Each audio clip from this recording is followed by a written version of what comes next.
Uma investigação do DCM aponta que o deputado federal Nicolas Ferreira está no centro de um esquema bilionário de corrupção e crime organizado que usou endereços ligados a empresas envolvidas em fraudes fiscais, cartel, sonegação, isso tudo em Minas Gerais. Como retribuição ao apoio desses poderosos, Nicolas Ferreira teria feito aquela campanha de desinformação para dificultar a investigação e rastreio de valores em PIX e fintechs. A reportagem levou o deputado federal Rogério Correia, do PT de Minas, a apresentar uma notícia de fato à Procuradoria-Geral da República, pedindo a abertura de inquérito no STF para investigar as possíveis conexões de Nicolas Ferreira com empresários condenados por cartelização e fraude fiscal no setor de combustíveis. Vamos conversar agora com a responsável por essa reportagem, a Sara Vivacqua, que é advogada pela Universidade de Heidelberg, na Alemanha, e mestre em jornalismo pela Birkbeck College de Londres. Sara, sempre um prazer te receber. Tudo bem com você? Tudo bem, Thalita, muito obrigada. Eu estou tendo obras na minha rua, então acho que a minha conexão está um pouco prejudicada por isso. Qualquer coisa eu vou tentar entrar de novo. Sim, Thalita, é justamente isso. Eu acho que quando está acontecendo esse massacre no Rio de Janeiro, né, com o que a gente chama de assassinatos extrajudiciais, onde as pessoas escapam da mata e as próprios moradores estão retirando esses corpos, mais que nunca, como antídoto a isso, nós precisamos traçar as relações da ultradireita com o crime organizado. E é isso, Nicolas Ferreira, ele não é um fenômeno das redes sociais, nós não podemos atribuir a ascensão dessas figuras exclusivamente ao poder da ultradireita nas redes sociais. Existe todo um apadrinhamento por trás do Nicolas Ferreira. E uma fonte chegou até a mim com uma denúncia. No primeiro momento, eu achei que era uma denúncia muito forte, fiquei muito cética. Eu e meu irmão, ambos advogados, nós investigamos isso por 2 meses, encontramos muito mais do que essa fonte tinha falado. Nicolas Ferreira não é fenômeno de redes sociais. Nicolas Ferreira, sua meteórica ascensão da favela do Pai Camilo ao Senado, ao Congresso Nacional, é um produto de apadrinhamento de organizações criminosas. O que eu chamo de organizações criminosas aqui? Eu chamo de estruturas societárias de fachada que operam apenas através de lícito. O Nicolas Ferreira, para início de conversa, ele foi o maior financiador único dele, é um dos empresários do grupo Marte Minas, Ronosalto Pereira Neves.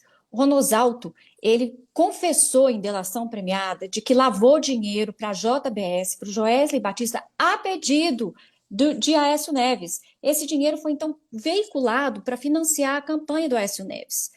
A JBS, ficou comprovada que a JBS ganhou ganhou 128 milhões de reais para a campanha, mandou para a campanha do Aécio Neves. Então, essa mesma pessoa que na Operação Ross vira delator e financia a campanha presidencial de Aécio Neves é o maior doador único de Nicolas Ferreira. É mera coincidência? Ele é um pobre menino da favela que subiu por meritocracia?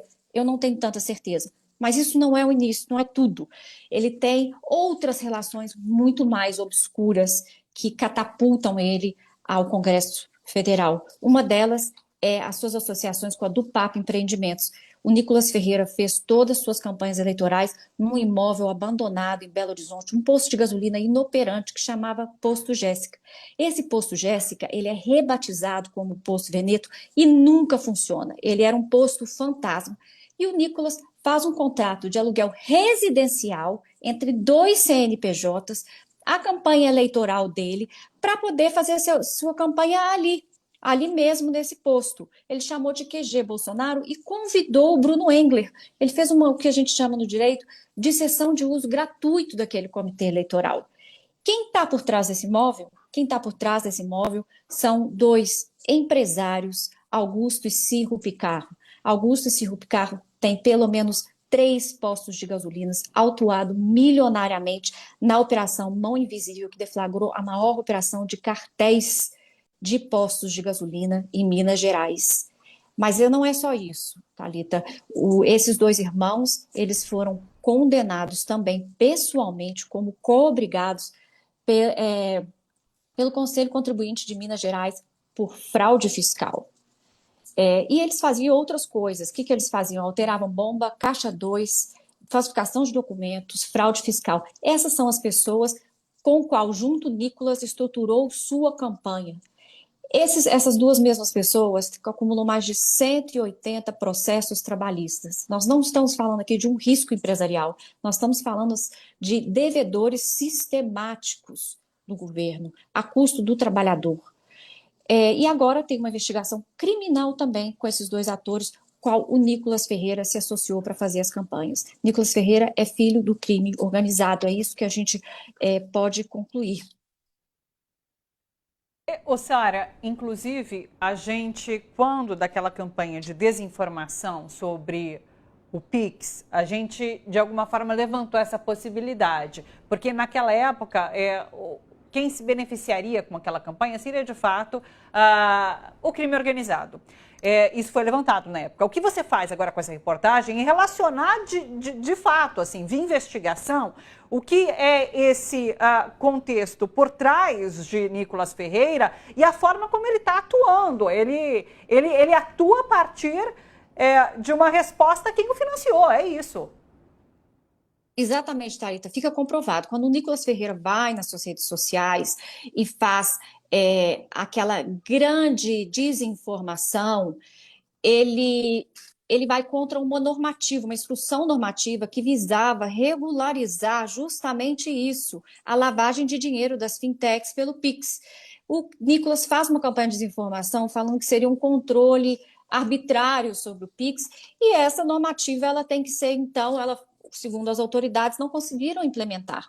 Então, o Nicolas Ferreira, na verdade, estava criando uma campanha de desinformação que favorecia o crime organizado e que favorecia aqueles que não pagam impostos, que favorecia aqueles que querem fazer suas operações ilícitas via Pix.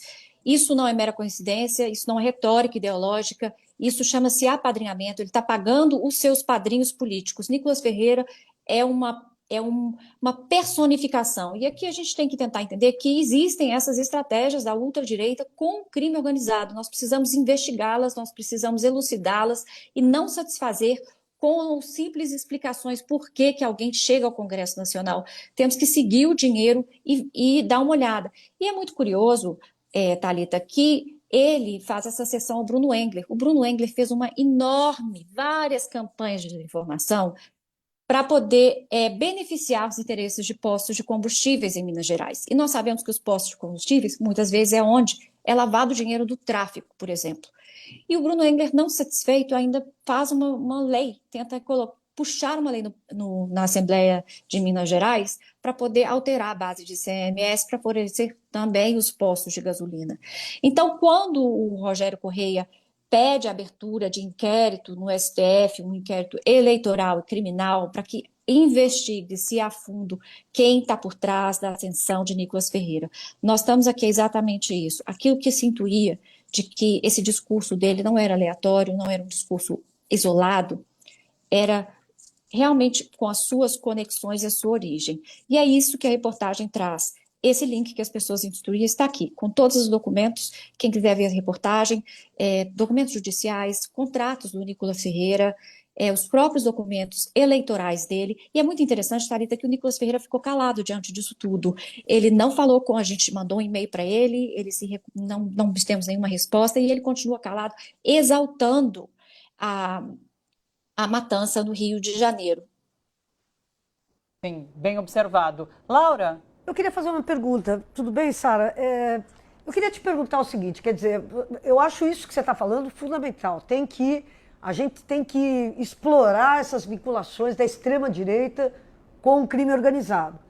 E é o que você está fazendo agora. Agora, objetivamente, o Nicolas Ferreira ontem celebrou a operação no Rio de Janeiro. Eu queria que você explicasse um pouquinho essa coisa. Ele, ao mesmo tempo que opera, né, faz negócios nessa esfera que é tão comum ao crime organizado, posto de gasolina, tudo isso é tudo muito... É onde o crime organizado está fazendo lavagem de dinheiro, como você mesma falou. Agora, ele opera nessa esfera do crime organizado, ao mesmo tempo que ele celebra as mortes dessas pessoas nas comunidades do Rio. Eu queria que você explicasse essa aparente contradição. Primeiramente, que as pessoas que morrem no Rio não são necessariamente traficantes, não se